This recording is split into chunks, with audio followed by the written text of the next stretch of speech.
Hello, everyone. Welcome to First Year Teaching Tips. This video series is dedicated to helping any teacher who is in their first year of teaching or in their first year in a new role. Veteran teachers are welcome as well. With that being said, let's begin. So, who am I? My name is Mia, and I am, as of the recording of this video, an 11-year veteran in education. I worked as a high school social science teacher in public and private schools, and currently work as an instructional technology specialist in a public district. When I began teaching, the landscape of education looked very different.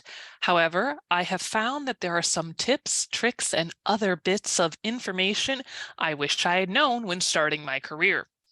Some of this advice comes from my own experiences, and some of it comes from what others have taught me. So let's dive into this video's tips about education trends and you. So normally I do a video based on a topic that I think new teachers need to know about. However, with this video, I was specifically inspired by the discussions that started in November 2022 about a tool called ChatGPT.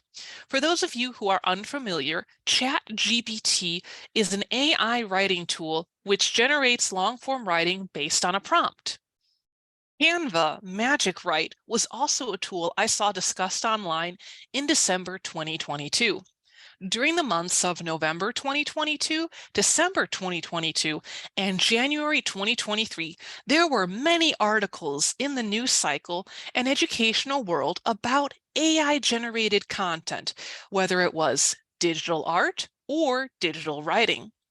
As of the writing of this script and recording of this video in mid-January 2023, there was a conversation about how to incorporate ChatGPT in education when this tool was just released to the public.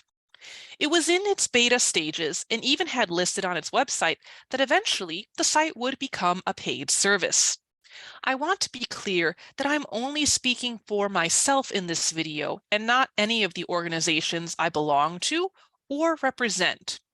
I am not an expert in AI-generated content or the tools used for such content. However, in my years in education, I have seen multiple trends and fads within this field. So today, I wanted to give some tips about how to approach a new trend, tool, or fad in education. Tip number 1, not all that glitters is gold. I know it is a bit reductive of me to use this old saying, but I think it merits discussion within education. Oftentimes, there can be new ed tech tools, new curriculums, or new pedagogical theories that arise in the field. Some of these items can be presented in such a way as to be a panacea for educational problems of practice. If a district goes one-to-one, it'll engage students. If a certain web subscription is adopted, it'll raise test scores. This situation is not always the case. It is important to always examine a new tool or practice with a critical eye. Many times, the tool or practice will provide a seemingly new solution to an old problem. In reality, it may just be repackaging a pre-existing solution to that problem. Approach a trend with curiosity of how it might work for your classroom.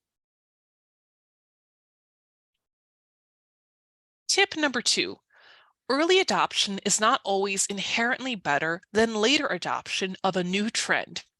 Dr. Everett Rogers, an American sociologist, created the diffusion of innovation theory in the 1960s. Basically, whenever a new change is introduced into a system or organization, there are 5 groups: innovators, early adopters, early majority, late majority, and finally laggards.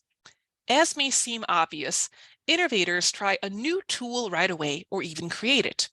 Laggards are the last group to adapt to the trend. In the tip, I said early adoption is not inherently better than later adoption, which does not exactly follow the theory of Dr. Rogers.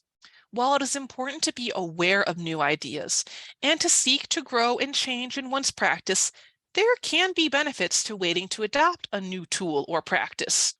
More resources may be created about the tool or practice that you can adapt, rather than having to create without support. Furthermore, the volatility of new web-based technologies in particular can result in a tool which would seem to be in existence for a long period of time and may have great educational value actually end with a situation where that tool disappears after a few years of existence.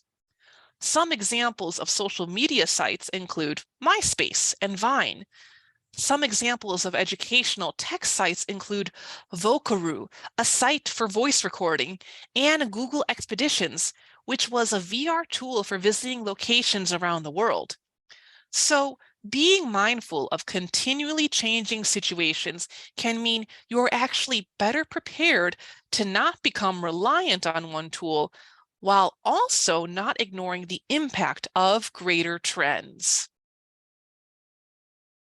Tip number 3, how to know when to innovate or wait is an analytical skill that develops over time. In my first few years of teaching, I was trying a variety of new tools and curriculums since I was still gaining experience.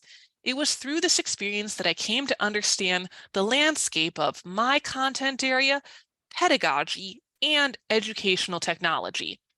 There is not necessarily a faster way to learn when it is better to follow a trend or not, but what can help is paying attention to the discussions in your field.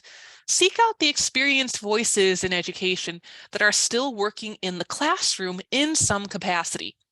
Scholarly research does have its place in determining methodologies for how to teach, but it can be slow to respond to rapid changes. Remember that you want to challenge your comfort zone without triggering even more stress than what you are dealing with in your role.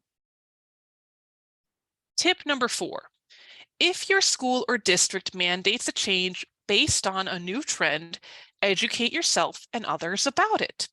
Sometimes a district may require a new curriculum program or a new technology tool to be used by all educators.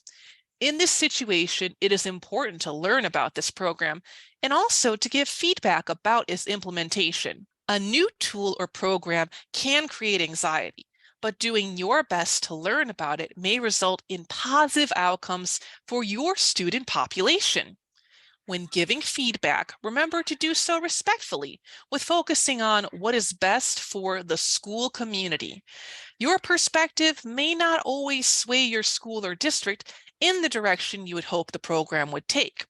Nevertheless, it is important to share your ideas so that there is a record of how the implementation had an impact on your population. It is then possible in the future your ideas can be referenced when a different program begins.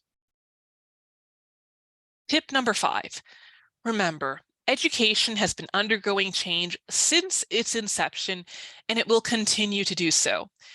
This idea is from the social science teacher side of myself.